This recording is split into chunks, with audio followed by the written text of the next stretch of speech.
로마서 5장 12절에서 19절 우리 한 절씩 교독하고 마지막 절 함께 읽습니다.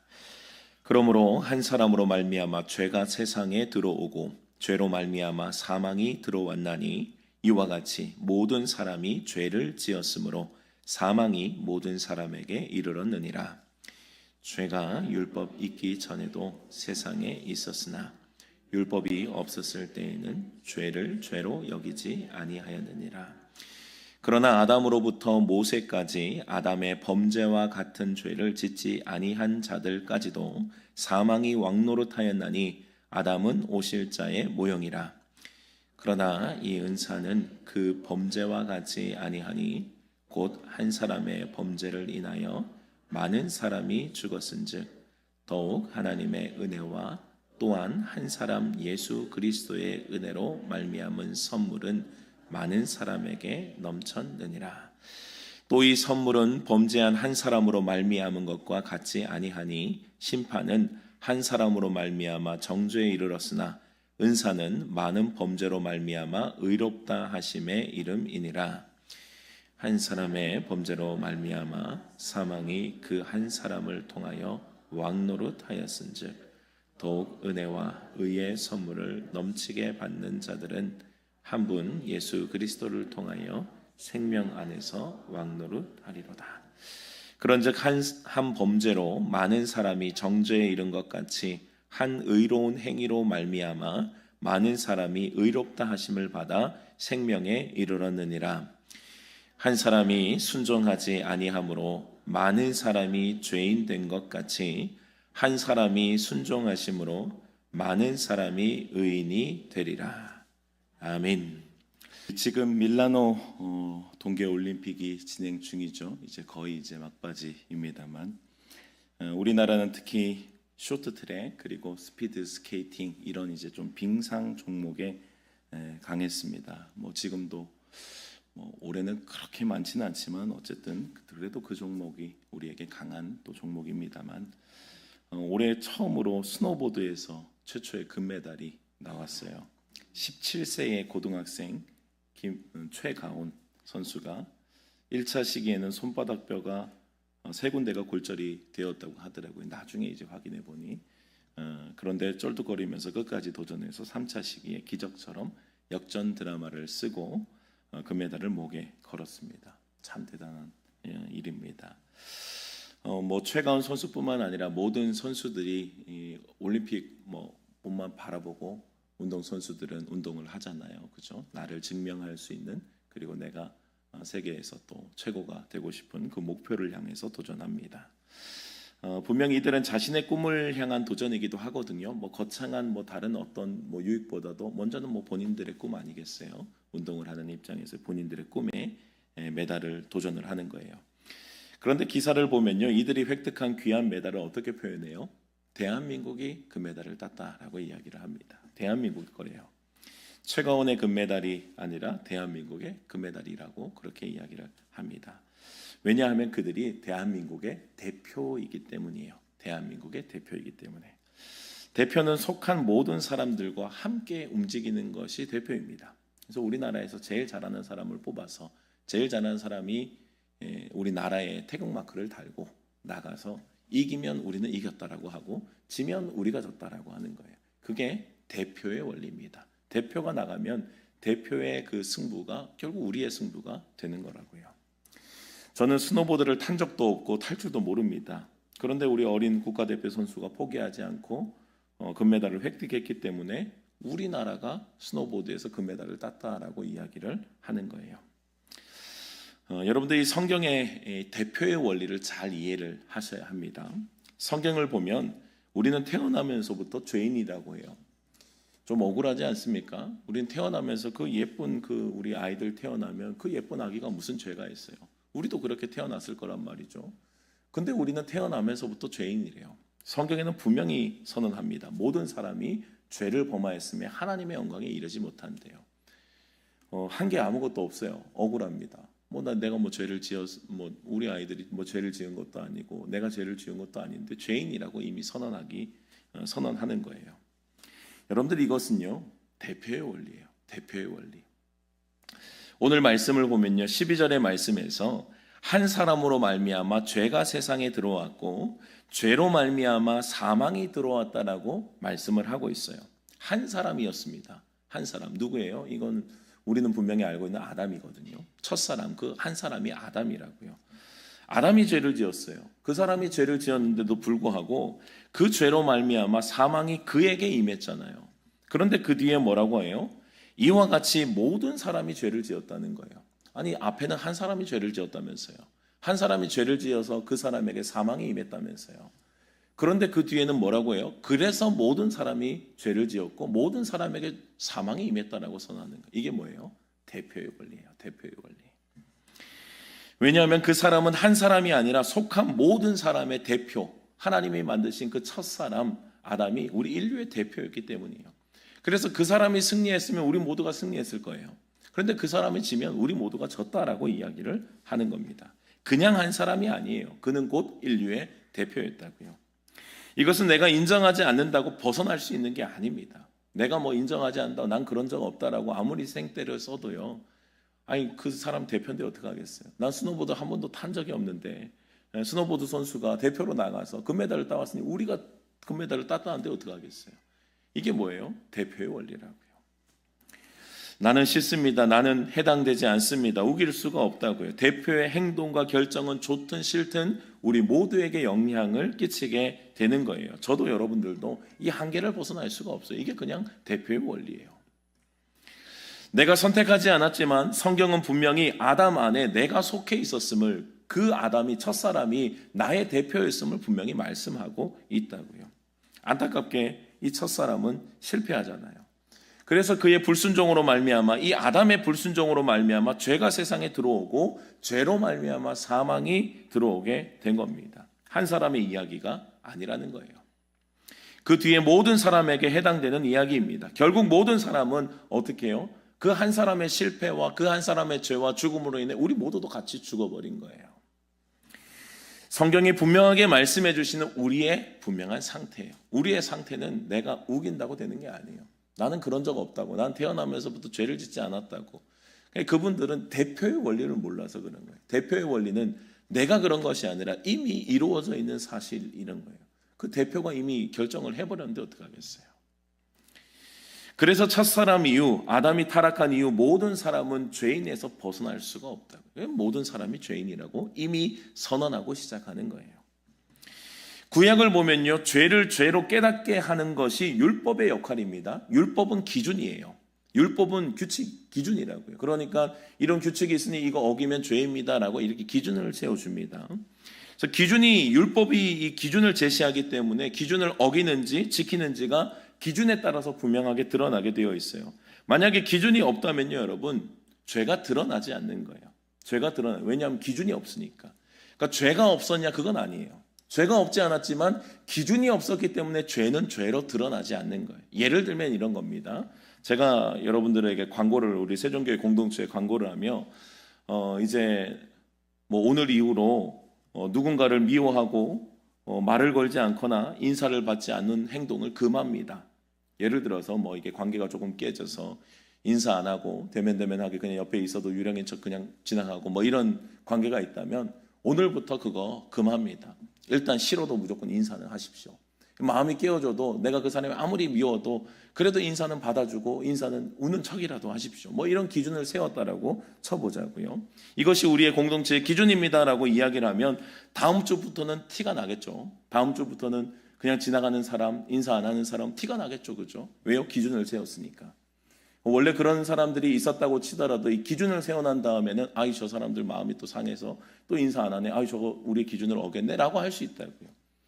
근데 여러분들 분명하게 우리가 보면요, 뭐 아무리 속이 상해도 아무리 좀 관계가 깨어져도 인사 안 하고 지나가고 그러면 되겠어요? 안 되잖아요. 그게 기준을 세웠다고 죄가 되고 기준을 세우지 않았다고 죄가 아닌 것이 아니라고요. 기준을 세워놨으니 그 뭐예요? 죄가 드러나는 거예요. 죄가 드러나. 우리 기준을 세웠습니다. 다음에는 그냥 지나가기 없깁니다. 싫어도 인사하기입니다. 이렇게 정해놓으면은 그 다음부터는 이 기준이 있기 때문에 내가 이렇게 하면 안 되지 하고 기준이 못하면 내가 기준을 못 지켰구나 드러나는 것이고 만약에 지키면 내가 아니 뭐 싫어도 기준이니까 어떡하겠어라고 하고 뭐 이렇게 기준을 지키는 행동이 나오겠죠. 그러니까 이게 기준이 뭐냐면요, 여러분 결국은 죄를 드러내는 거라고요. 근데 그것이 결국 죄가 없었다라고 이야기할 수 있냐? 아니 그렇지는 않다고요. 이미 뭐 그렇게 하면 안 되는 거예요. 우리 뭐 특히 사랑의 공동체, 우리 또 교회 안에서 그러면 되겠어요? 싫어도 일단 인사는 하고 미소는 짓고, 그게 뭐 최소한의 우리 안에 또 사랑의 공동체의 역할 아니겠습니까? 13절의 말씀이 여러분들 이런 말씀이에요. 죄가 율법이 있기 전에도 세상에 있었대요. 근데 율법이 없을 때에는 뭐예요? 죄를 죄로 여기지 않았다는 거예요. 죄가 분명히 있긴 했습니다. 근데 죄라고 하는 이름을 붙이지 못한 거예요. 죄는 있었던 거예요. 죄는 분명히 있었다고요. 율법이 기준이기에 율법이 없을 때에는 죄를 죄로 여기지 않았습니다. 그러나 분명하게 선언하는 것은 뭐예요? 그래도 죄는 있었다는 거예요. 그래도 죄는 분명했다는 거예요. 언제부터요? 아담이 타락한 이 순간, 그 순간 이후로는 죄가 계속 우리에게 들어온 거예요. 그래서 바울은요, 그것을 증거를 어떻게 이야기하냐면요, 14절의 말씀을 보면 아담으로부터 모세까지 아담의 범죄와 같은 죄를 짓지 아니한 자들까지도 사망이 왕노릇했다라고 이야기를 하고 있어요. 그러니까 바울이 이야기하는 죄가 우리 안에 계속 있었다라고 하는 그 근거가 뭐냐면 사망이 우리 안에 왕노릇했다라고 하는 거예요. 그러니까 이게 지금 기준이 어디면 아담부터 모세까지거든요. 여러분들 이 아담에서부터 모세까지가 어떠냐면 모세가 율법을 주님께 하나님께 받았잖아요.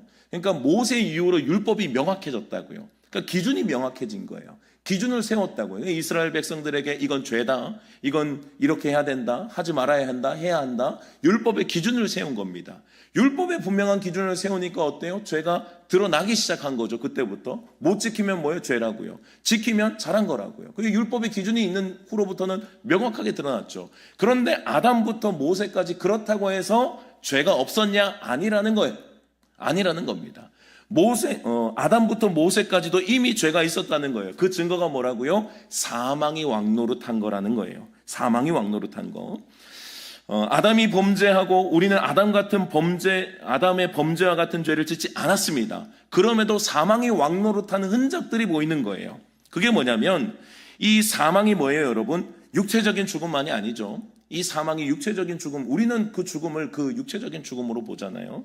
근데 우리 성경에서 말했던 이 말하는 사망은요, 육체적인 죽음만을 말하는 것은 아니에요. 사망에 지배된 영적인 죽음 상태를 말하는 겁니다. 그래서 여러분들 하나님께서 아담에게 선악과를 먹지 말라고, 죄 짓지 말라고 이야기하실 때, 말씀하실 때, 먹으면 어떻게 된다고요? 정령 죽을 거라고요. 반드시 너는 죽는다라고 했잖아요. 근데 아담과 하와가 여러분들 선악과를 맛있게 따먹었죠. 맛있게 따먹고 죄를 지었습니다. 그런 다음 그 사람들이 죽었나요? 우리 기준으로 안 죽은 거예요. 그러나 죽은 겁니다. 뭐가 죽었어요? 영이 죽었다고요. 그들은 영적으로 완전히 주님과의 단절이 시작된 거예요. 에덴 동산에서 쫓겨난 것, 그것이 단절의 하나의 주님께서 보여주신 부분, 그 교제했던 그 에덴 동산에서 쫓겨났다고요.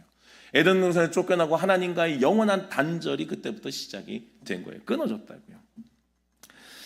에덴 동산에서 쫓겨나고 하나님과의 관계가 단절되는 영적인 죽음이 임한 겁니다.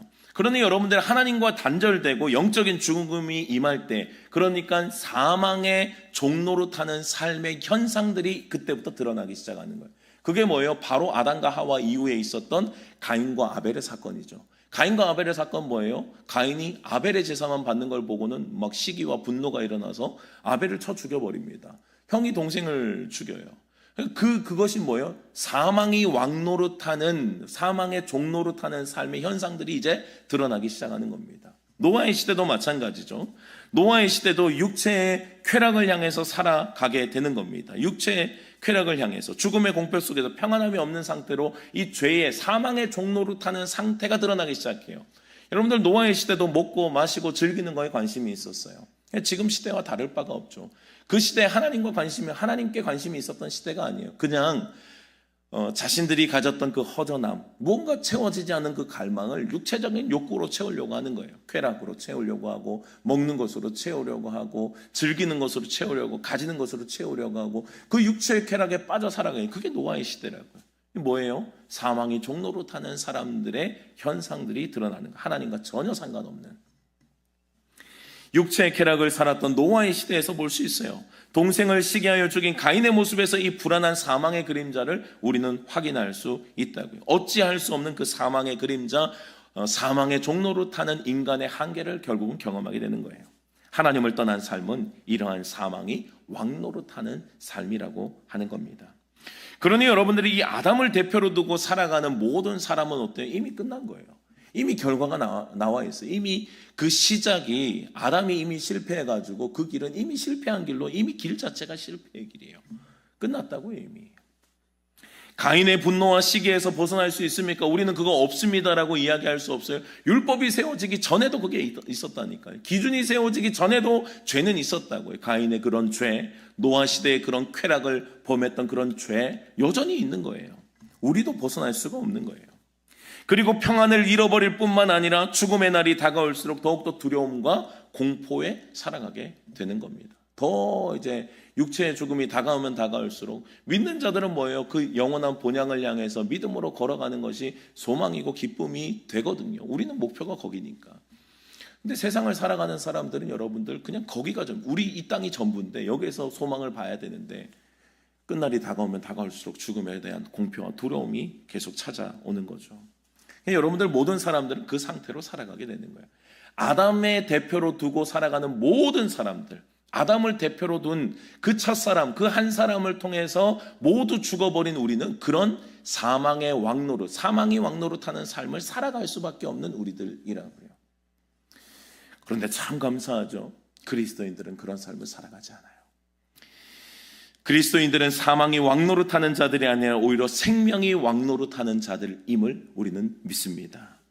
15절의 말씀을 한번 볼까요? 15절의 말씀 우리 같이 한번 읽어보십시다. 15절의 말씀입니다. 시작.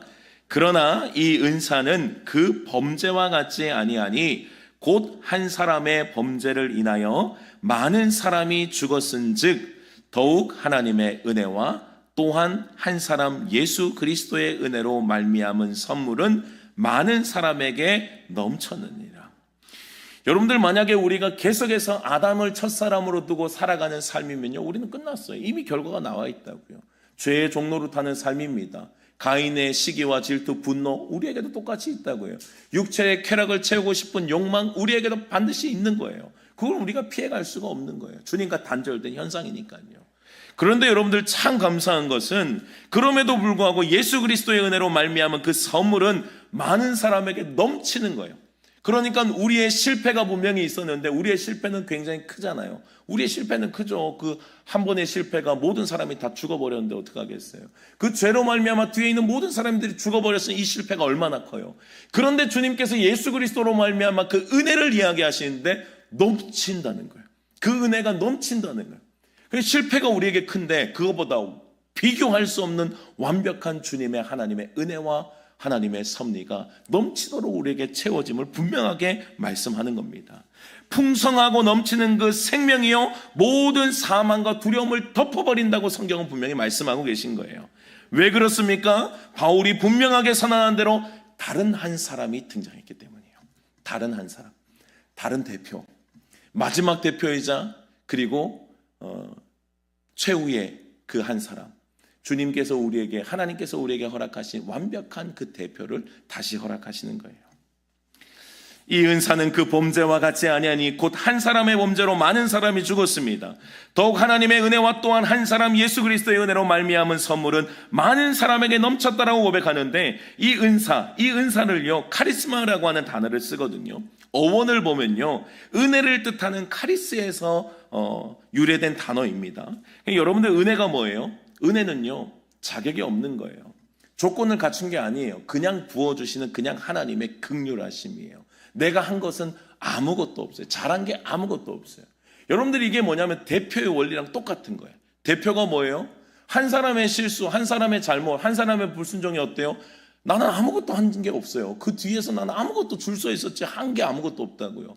그런데 그 한 사람의 실패가 나의 완벽한 실패가 되어버렸다고요. 이거 얼마나 억울한 일이에요. 근데 하나님의 은혜는 뭐예요? 똑같은 원리예요. 똑같은 대표의 원리.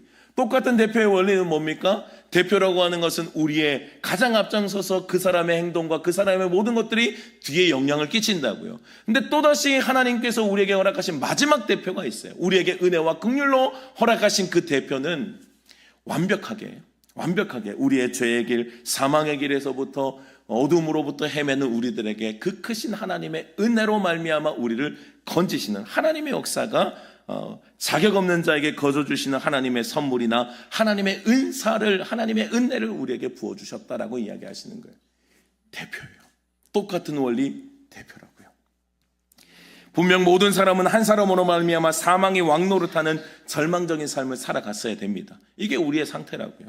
그런데 하나님의 은사가 임하는 거예요. 하나님의 은혜가 임하는 거예요. 하나님의 은혜가 덮어버리는 거예요. 넘치도록 덮어버리는 거예요. 하나님께서 우리를 긍휼히 여기시어 하나님의 압도적인 은혜를 베풀어 주시는 겁니다. 우리가 한 그 큰 실패를 덮을 만한 압도적인 은혜예요. 한 사람의 범죄의 크기는 모든 사람을 사망에 이르게 할 정도로 어마어마한 크기였습니다. 그런데 하나님의 은혜는 더 크고 놀라운 거예요. 더 크고 놀라운 하나님의 은혜가 덮어버리는 거예요. 그 큰 사망의 권세를 덮을 만한 압도적인 생명력을 가지고 우리에게 임한 줄로 믿습니다. 예수 그리스도를 믿어야 되는 이유예요. 여러분들 예수님을 믿는 것은요, 길을 완벽하게 바꾸는 거예요. 그냥 예수를 믿는다라고 하는 것은요, 그냥 우리가 뭐 착하게 살아야 되고 선행을 해야 되고 이런 삶을 살아야 되고 우리가 뭘 해야 돼가 아니라 예수 믿는다는 그 하나는요, 아예 길을 바꾸는 거예요. 완벽한 길을 바꾸는 거예요. 모든 사람은 뭐예요? 모든 사람은 다 아담의 그 첫 번째 대표 때문에 우리 망했다고요. 우리는 이미 끝난 사람이에요. 이미 우리는 나는 한 게 아무것도 없습니다. 뭐 우겨대도 어쩔 수가 없어요. 그게 사실인데 어떡하겠어요? 대표가 다 져버렸는데 어떡하겠어요? 아담이라고 하는 대표가 처음에 가다가 불순종으로, 물론 그 자리에 우리가 있다라고 해도 여러분들 별반 다를 바는 없습니다. 내가 있었으면 안 졌을 텐데 여러분들 그게 뭐 내가 우리 스피드 스케이팅 쇼트트랙 이런 거 하면서 아니 내가 나갔으면 더 잘했을 텐데 하시는 분 계세요? 아니 대표라는 얘기는 우리 중에 최고라는 이야기예요. 여러분들 아담이 졌다는 이야기는 무슨 이야기예요? 내가 그 자리에 있어도 별 수 없었다는 얘기예요. 여러분들 아담은요, 지금 우리랑 전혀 다른, 처음에 아담은 전혀 다른 상태예요. 아담에게 하나님께서 주신 명령이 뭐예요? 먹지 말라였어요. 먹지 말라는 주님의 명령의 뜻은요, 너는 먹지 않을 힘이 있다는 거예요. 먹지 않을 지혜, 먹지 않을 결단, 먹지 않을 순종이 너에게선 시작될 수 있다고 알기 때문에 아담에게는 먹지 말라고 하신 거예요. 그러니까 아담은요, 여러분들 지금 우리의 상태가 아니에요. 첫사람 주님께서 만드신 그 아담은요, 지혜가 있었고 하나님의 영이 충만했고 그는 결정하지 않을 수 있는, 불순종하지 않을 수 있는 힘이 있었다고요. 그러니 하나님께서 그 얘기 하지 말라고 하신 거예요. 근데 여러분들 우리는요, 아예 상태 자체가 달라요. 우리는 이미 타락에서 왔으니 내가 그 자리에 가 있어도 뵐 수 있었겠다. 여러분들 그렇게 생각하시면 안 돼요. 내가 그 자리에 갔으면 저는 그런 생각 해보거든요. 내가 그 자리에 있었으면 A 하나 먹었는 거 2개 하나 더 먹어봐야겠다. 그러고 먹었을 수도 있어요, 여러분. 왜요? 이미 우리는 아담의 실패가요, 그것이 저 사람 때문에 망했네라고 생각하지만 내가 그 자리에 있었어도요, 대표였기 때문에, 인류의 대표였다는 얘기는 가장 완벽한 하나님의 지혜, 하나님의 은혜, 성령의 역사가 있었던 사람이라고요. 근데 미혹당해서 죽어버렸으니 이미 나는 그 자리에 있어 나도 졌다고요, 여러분. 그러니 이 아담의 실패가요, 여러분들 우리 모두에게 사망에 이르게 했잖아요. 근데 이 아담의 길을 따라가는 자들은 다 이 죽음에 임한다고요. 근데 예수 그리스도의 은혜가 우리에게 임하고 하나님의 성령의 능력이 우리를 덮으셔서 새로운 길을 열어주신 거예요. 그러니까 예수 믿는다는 것은요, 여러분, 이 완벽한 이 길 자체가 달라요.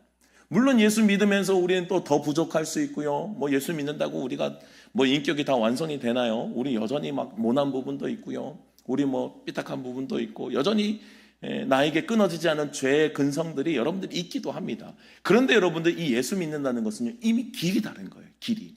대표가 다른 거예요. 대표가. 이미 우리에게 생명의 길을 열어주신 분과 사망의 그 길을 걸어가고 있는 것은 완벽하게 길이 다른 거예요. 그러니 예수 믿는 것이 여러분들 얼마나 큰 축복입니까? 예수 믿는 것이 복인 줄 믿으시기 바랍니다. 내가 무언가 있어서 복이 아니고 길 자체가 다르다니까요, 여러분. 이게 얼마나 큰 축복이에요. 하나님의 은혜라고요. 하나님의 은혜로 그 길을 우리에게 허락해 주신 겁니다. 이제 우리의 삶이 사망이 왕노릇하는 절망적인 삶이 아니라 그 길 자체는 하나님의 압도적인 생명력이 넘쳐요. 물론 우리가 부족해서 넘어지고 쓰러지고 또 뾰족함이 있고 여전히 있어요. 그러나 그 길 자체는 압도적인 주님의 생명력이 넘치는 자리라고요. 17절에 분명하게 선언합니다. 한 사람의 범죄로 말미암아 사망이 그 한 사람을 통하여 왕노릇했대요. 우리는 한 게 없지만 그러나 그 한 사람 때문에 우리는 망했다고요. 사망의 왕노릇 하는 거예요. 더욱 은혜와 의의 선물이 넘치게 받는 자들은 한 분 예수 그리스도를 통하여 생명 안에서 왕노릇 하리로다. 아멘. 여러분들 믿으시기 바랍니다. 우리는 이젠 더 이상 사망의 왕노릇 하는 자가 아니라 생명이 넘치도록 우리에게 임하는 그 은혜를 우리는 경험하게 되는 거예요. 이전의 모든 것들을 덮을 만큼 넘치는 주님의 은혜입니다. 이 한 사람 예수 그리스도 때문에, 우리의 진짜 대표 때문에. 우리의 첫사람을 잘못 만나 우리는 사망의 왕노릇하는 불행한 삶을 살아가야 됐지만 감사하게도 우리는 또 예수님의 또 이후 시대 아닙니까? 성령의 시대 아니에요. 우리는 또 예수님의 구원의 완성을 이미 우리는 보고 있거든요. 이미 이루어진 하나님의 나라, 또 앞으로 이루어질 하나님의 나라를 향해 걸어가고 있는 우리들이에요. 마지막 대표, 진짜 대표 예수 그리스도를 만나게 되었어요. 그래서 새로운 살 길이 우리에게 열렸다고요. 마지막 대표 예수 그리스도께서는 의로운 행위로 말미암아 우리 모두를 의로움으로 인도하십니다. 여러분들 대표의 원리예요. 대표. 예수님은요 똑같은 인류의 대표로 오셨어요. 마지막 대표, 하나님이 보내신 은혜의 대표였어요. 원래는 없을 사람이에요. 우리는 원래 다 죽어야 돼요. 근데 하나님께서 우리를 긍휼히 여기셔서 주님께서 우리에게 마지막 대표, 완벽한 대표를 주님께서 보내주세요. 본인이 직접 오신 거예요. 본인이 직접 오셔서 우리의 대표가 되어주셨어요. 우리와 전혀 다른 존재예요. 그분은 인간이 되지 말아야 될 크신 분이에요. 근데 그분이 인간의 몸을 입고 대표가 되어주시기 위해서 이 땅에 오신 겁니다. 그리고 그분의 모든 걸음은 뭐예요? 순종이에요. 그러니까 예수님의 공생애를 보면요 항상 기도해요. 기도하고 아버지의 뜻을 물어요. 아니 그분이 하나님이신데 무슨 아버지의 뜻을 묻냐? 근데 그것이 대표의 원리인 거예요. 대표의 원리. 대표가 뭐예요? 대표는 그 한 사람의 순종과 결정과 모든 것들이 뒤에 영향을 미치잖아요. 그게 의로운 행위라고 이야기를 하는 거예요. 아담의 불법의 행위는 뭐예요? 선악과를 따먹는 그 불법 때문에 우리 모두가 불법을 저지른 자가 되었다고요. 그러니 마지막 대표 하나님의 아들이 이 땅에 오셔서는 뭐예요? 모든 것들을 완벽하게 순종하면서 걸어가시는 거예요. 모든 것들을 기도하시면서 주님의 뜻을 묻고 아버지의 뜻을 향한 그 걸음을 보여주시는 거예요. 의로운 행위라고요. 그리고 마지막 의로운 행위가 뭐예요? 십자가입니다. 십자가. 십자가에서 무엇을 하셨죠? 여러분들 우리는 죄는요 반드시 죄는 사망을 불러오는, 이게 주님의 법칙입니다. 주님의 법이에요. 죄는 죽어야 된다는 거예요. 죄를 지었니? 그럼 죽어서 갚아야지. 그게 이제 죄의 값은 사망이라는 주님의 말씀이거든요. 그런데 대표가 오셨어요. 우리의 죄의 값을 대신 치러주시는 거예요. 뭐예요? 사망으로. 사망으로. 그러니까 우리의 죄가 그냥 넘어가자, 그냥 넘어가는 걸로 하자, 이게 아니에요. 우리의 대표는 죄에 대한 대가 지불을 끝내신 거예요. 십자가에서. 모든 우리의 죄를요 십자가에서 해결하신 것입니다. 그 의로운 행위가요, 그 주님의 승리, 그 주님의 순종, 그 주님의 십자가가요 우리 모두에게 영향을 끼치는 거예요. 이것이 대표의 원리입니다. 그러니 여러분들 우리가 십자가 진 적 없어요. 우리는 죄의 값을 치른 적이 없다고요. 그러나 대표가 십자가를 지시고 모든 것을 치르셨기 때문에 우리는 이제 우리에게 선언하는 거예요. 예수 그리스도의 의로운 행위로 말미암아 우리가 의롭다라고 말씀하시는 거예요.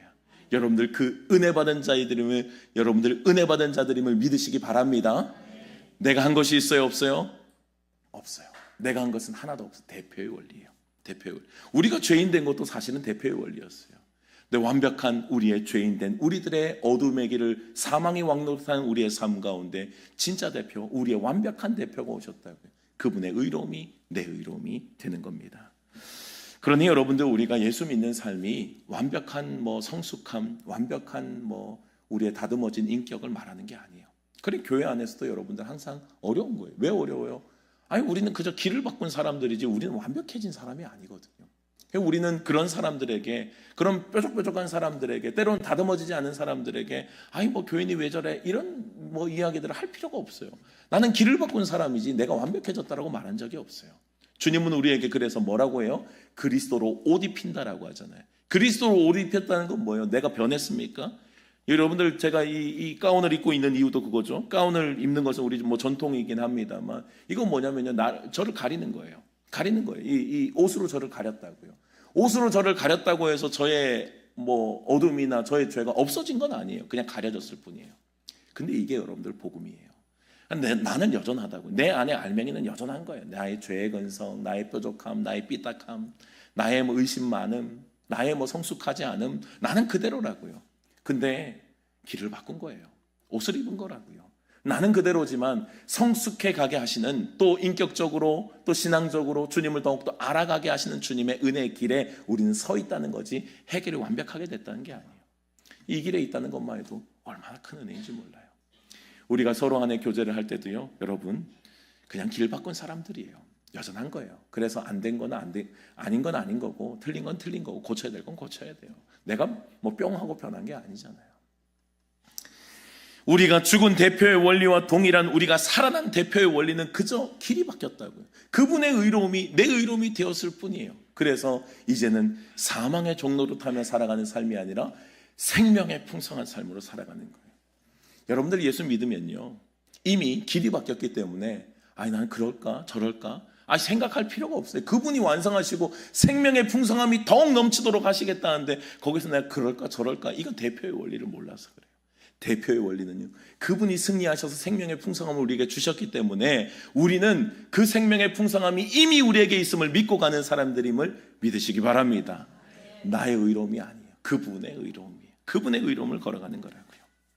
19절의 말씀입니다. 한 사람이 순종하지 아니함으로 많은 사람이 죄인 된 것 같이 한 사람이 순종하심으로 많은 사람이 의인이 되리라. 대표의 원리예요. 대표의 원리. 우리가 죽은 것도 대표의 원리였고요, 산 것도 대표의 원리예요. 그러나 이 산 것은 예수 그리스도를 믿을 때 가능한 겁니다. 모든 사람은 알든 모르든 인정하든 인정하지 않든 대표의 원리 가운데 우리는 살아갑니다. 사망의 왕노릇하는 삶은 태어나면서부터 우리에게 주어진 숙명과도 같은 삶이었어요. 사망의 왕노릇하는 거 어찌할 수가 없었다고요. 그런데 이제는 예수 그리스도를 믿음으로 어때요? 대표를 바꾸는 거예요. 내가 믿고 내가 따라가야 될 인류의 대표는 아담이 맞아요. 그런데 주님이 보내신 완벽한 대표 예수 그리스도 받아들이는 순간 죄와 사망의 길에서 생명과 평안의 길로 바뀌는 줄을 믿으시길 바랍니다. 그 생명과 평안의 길을 걸어가는 자들에게 주님의 생명이 넘치도록 부어주시는 거예요. 여러분들 모두 이 생명의 풍성한 삶으로 승리할 수 있기를 주님의 이름으로 축복합니다. 여러분들 사망의 왕노릇하는 삶은요, 그냥 죄에 매여 살아가는 가인과 같은 시기, 질투, 분노 가득한 삶이고, 어떻게든 내 삶에 채우려고 하는 불안과 초조와 두려움과 이거 가지면 될까 저거 가지면 될까. 세상 사람들은 여러분들 그래요. 이거 그냥 본능적으로 그래요. 내가 그렇다라고 목표를 세운 게 아니라 본능적으로 행복을 위해서 뭔가 가져야 된다고 생각을 해요. 내 인생 잘 살고 내 인생이 성공하려면 뭔가 자꾸 가져야 된다고 생각한다고요. 그래서 그 목표를 향해 열심히 달려가는 거예요. 근데 그 자리에 딱 있어 보니 안 행복한 것 같아. 난 이 목표를 이뤘는데도 여전히 나는 똑같은 것 같아요. 그러면 더 뭘 봐요? 그 또 앞에 있는 걸 봐요. 또 앞에 그럼 저기 가면 되겠다. 저거 가지면 내가 더 행복하겠다. 또 달려간다고. 그렇게 계속 속아요. 그렇게 계속 속는다. 그럼 거기 가보면 또 행복이 있을까요? 여러분들 인간의 모든 불안과 두려움과 모든 이 사망의 현상들은요, 결국은 하나님과의 단절에서 온 거예요. 그러니까 하나님과의 단절이라고 하는 이 근본적인 원인을 해결하지 못하면요, 결국은 계속해서 사망의 길을 돌아다니고 있는 거예요. 육체의 쾌락을 위해서, 나가 그냥 채우는 삶을 위해서 그냥 그렇게 걸어갈 뿐이라고요. 사망이 왕노릇하는 삶은 평안은 없어요. 주님과 분리됐으니 그런 거예요. 두려움과 불안 속에서 살아가는 겁니다. 계속된 세상의 실패와 좌절, 죽음의 요구 앞에 살아가야 된다고요. 채워도 채워지지 않는 삶을 살아가야 합니다. 지금도 행복하지 않고 채워도 행복하지 않을 거예요. 근데 그것을 속으면서 사는 거예요. 채우면 행복할 줄 알고. 그러나 생명이 풍성한 삶은요, 여러분, 아무것도 없어요. 여러분들 사도 바울 보세요. 사도 바울은요, 이 로마서를 쓴 사도 바울은 어디 가든 늘 지어받고 살아가요. 늘 어느 데나 비난받고 어디 가든 매 맞고 돌아다니면서도 사도 바울은 늘 큰 소리 쳐요. 난 다 가진 자라고. 다 가져요. 가는 곳마다 늘 매맞고 막 무시당하고 막 멸시와 조롱이 있었던, 감옥에 갇혔던 바울인데, 근데 사도 바울은 그렇게 살아가는 거예요. 여러분들 아무것도 없는 것 같지만 평안과 행복을 경험하는 것이 예수 그리스도를 대표로 믿고 살아가는 평안의 삶인 줄 믿으시기 바랍니다. 아무것도 없는 듯 하지만 모든 것을 다 가진 것이 우리의 원리라고. 여러분들 최초의 사람 아담은 가져서 행복했어요, 여러분? 하나님께서 모든 걸 주셔서 이 땅 다 내 거다라고 하고 기뻐하고 즐거워했습니까? 아니요. 아담은 그냥 하나님과 연결되어 있는 그 자체가 행복이었고 감사였다고요. 하나님과 함께하는 행복이었어요. 여러분들, 그래서 이것은 누려본 사람들만 알아요. 주님 안의 행복이 뭔지, 주님을 가진 자의 기쁨이 뭔지 다른 어떤 많은 것들을 가진 자들도 하나도 안 부러워요. 하나도 안 부럽다고요. 그거 부러웠다면 바울은 그거 찾으러 갔겠죠. 사도 바울은 그거 찾으러 다녔을 거예요. 나도 나의 행복 찾으러, 내가 가진 것이 뭐, 사도 바울이 좀 많은 사람이에요, 여러분. 지식, 가진 배경, 사람들의 인정 다 가진 사람이에요. 근데 그걸 다 포기하고 없는 길을 오히려 가는 거예요. 왜요? 그게 진짜 행복인 줄 아니까. 그 행복을 향해 걸어가는 겁니다. 모든 것이 하나님의 것이니 이미 모든 것은 뭐예요? 하나님의 건 내 것이지 뭐. 여러분들, 아담이 그렇잖아요. 뭐 하나님이 지으신 모든 것들을 맡겨주셨잖아요. 그러니까 하나님이 지으신 모든 것들이 내 것인 거예요. 뭐 가져서 행복이 아니에요. 그냥 하나님의 것, 내 것, 뭐 그러면서 가는 거라고요. 여러분들, 그렇게 믿음으로 걸어가는 사람들은요, 이 세상에서 잠깐 실패에 좌절하지 않아요. 여러분들, 우리는요, 잘 생각해 보세요. 우리는 큰 실패한 사람이에요. 내가 실패한 건 비록 아니지만 우리는 진짜 막 인생이 막 큰일 날 실패를 했어요. 이게 뭐예요? 첫사람 아담의 불순종이었다고요. 그 첫사람 아담의 불순종, 우린 진짜 망했다고. 이만큼 큰 실패가 어디 있어요? 근데 주님께서 생명의 더욱 풍성함으로 채우시잖아요. 완벽한 풍성함으로 채우시잖아요. 여러분들, 우리가 인생을 살아가면 실패를 경험할 때가 있죠. 왜 없어요? 사망의 음침한 골짜기를 걸어갈 때가 있죠. 그런데 여러분들, 그때에도 여전히 뭐예요? 우리는 평안을 잃어버린 자들이 아니에요. 우리의 작은 실패에 좌절하는 자들이 아니라고요. 때로는 우리의 인생의 실패를 경험할 때가 있지만 우리는 알아요. 결론이 아니라는 사실. 우린 주님과 함께하고 있는데 뭐 그게 결론이에요. 또 하면 되지 뭐. 실수할 수도 있죠. 넘어질 때도 있죠. 그거 없는 사람이 어디 있어요? 다 있죠. 우리가 어떻게 완벽합니까? 그러나 그 길을 걸어가면서 우리 좌절하지 않는 건 뭐예요?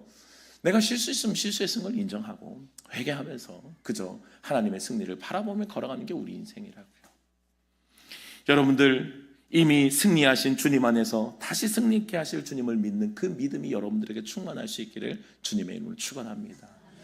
이미 우리는 실패를 승리로 바꾸신 주님의 풍성함 가운데 있는 거예요. 거기서 속으면 안 돼요.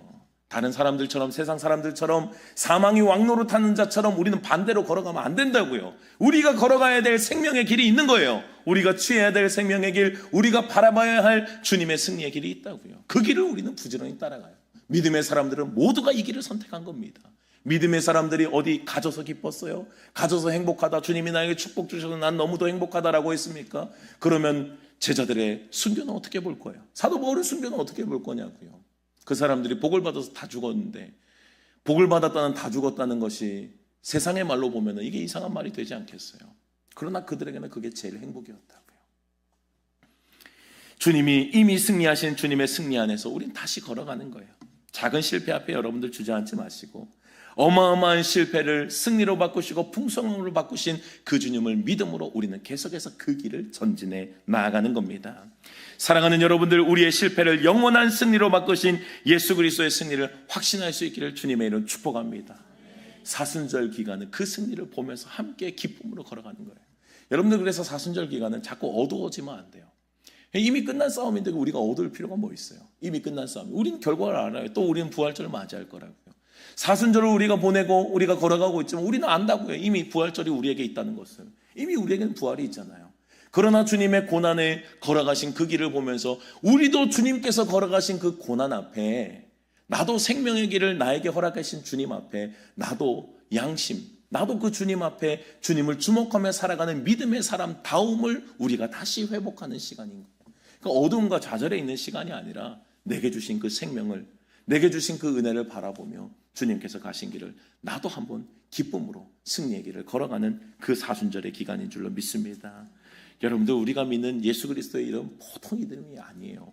우리에게 주신 예수 그리스도의 이 대표의 이름은요, 대단한 이름이에요. 이 믿는 것 자체가 우리에게 인생에 여러분들 가장 큰 축복을 얻은 사람들이에요. 인생에서 정말 가장 큰 승부처는요, 내가 인격이 힘을, 그게 아니에요. 예수 믿는 거예요. 일단 그거 믿고 봐야 돼. 예수님 믿고 내 인격이 성숙하고 주님을 더 알아가고 뭐 뒤에 과정들이 많이 있지만 길을 바꿔야죠. 이미 땅에 바꿔야 된다고요. 그렇지 않으면 죽음이 사망의 왕노릇하는 삶에 계속 질질질 끌려다니는 거예요. 세상 사람들처럼 가져야지, 얻어야지, 누려야지 하고 살아간다고요. 그러나 생명의 길을 바꾼 사람들은 주님께서 나에게 주신 이것이 이미 완벽함을 알고 풍성함과 주님의 은혜를 더욱더 기대하며 걸어가는 삶이 되는 것입니다. 내가 믿는 예수님 보통 이름이 아니에요, 여러분. 이 이름 하나만으로 여러분들 만족하시기를 축복합니다. 우리에겐 이것이 저것이 있어서 만족이 아니에요. 주님이 있으면 그냥 그거 하나만으로 만족이에요. 주님의 이름이 있다는데, 그 하늘과 땅의 권세를 우리에게 주셨다는데 그거 이상의 것이 어디 있어요? 그 주님만 있으면 우리는 충분한 거예요. 여러분들 사순절 이 예수 그리스도의 이름 붙잡고 승리하는 저와 여러분들이 될 수 있기를 주님의 이름으로 축원합니다. 주님, 자격 없는 우리들에게 하나님의 조건 없는 은혜로 예수 그리스도의 대표로 우리가 생명의 길을 걸어가게 하신 것 감사합니다. 주여, 모든 것이 주님의 은혜임을 고백하오니 하나님의 은혜에서 벗어나지 않는 우리들이 되게 하여 주시옵소서. 주님께서 거저주신 그 은혜의 생명을 붙잡고 끝까지 생명의 길을 걸어가는 사람답게 육체의 쾌락과 세상의 정욕을 향해 살아가는 삶이 아니라 주님이 걸어가신 십자가의 길을 끝내 승리하는 우리 모두가 되게 하여 주시옵소서. 죽어가는 모든 사망의 음침한 골짜기에 있는 자들 다시 생명의 길로 우리가 초대할 때 그들은 알지 못하지만 그러나 이 길의 능력과 위엄을 우리가 경험했사오니 우리의 삶이, 우리의 선택이 그들에게 증거가 될 수 있도록 주님 도와주시고, 그들도 우리처럼 예수 믿지 않는 모든 자들도 주님 안에 참 평안과 기쁨, 예수 그리스도를 대표로 바꾸고 이 생명의 풍성한 삶을 살아갈 수 있는 우리 주변에 우리 복음의 전도자들, 그리고 우리 복음을 받을 자들에게 그 생명의 역사가 충만할 수 있도록 은혜 베풀어 주시옵소서. 하나님, 생명의 길을 걸어가고 있기에 우리는 좌절하지 않습니다. 지금 보이는 눈앞의 작은 실패와 절망처럼 보이는 모든 사망의 음침한 골짜기도 우리를 절망에 빠뜨릴 수는 없습니다. 그 여전히 사망의 음침한 골짜기에서도 주님의 지팡이와 막대기가 아니하심을 믿었던 다윗처럼 우리도 그렇게 담대하게 사망과 음침한 골짜기 안에서도, 실패와 절망 안에서도 다시금 생명의 길을 선택하고 주님 앞에 걸어갈 수 있는 믿음의 백성들이 다 되게 하여 주시옵소서. 한 주간도 걸어가는 우리의 삶이 때로는 꽃길이 아닐 때가 있지만, 그러나 생명의 길을 확실하고 걸어갈 때에 가는 모든 삶 가운데 주님의 역사와 흔적이 충만히 드러낼 수 있는 생명의 길을 걸어가는 자 다움을 드러내는 우리 축복의 삶이 될 수 있도록 은혜 베풀어 주시옵소서. 지금은 우리 주 예수 그리스도의 은혜와 하나님의 크신 사랑하심과 성령의 교통하심이 오늘도 주님의 승리를 나의 승리로 믿고 그 주님의 승리 앞에 끝까지 십자가를 포기하지 않고 주님이 걸어가신 그 길을 걸어가기를 다짐하는 이 자리에 모인 모든 주의 사랑하는 성도님들 머리 위에, 가정과 직장과 자녀들 위에 주님께서 피로 갚으시고 세우신 세종교회 위에 이제로부터 영원토록 함께 계시기를 간절히 축원하옵나이다. 아멘.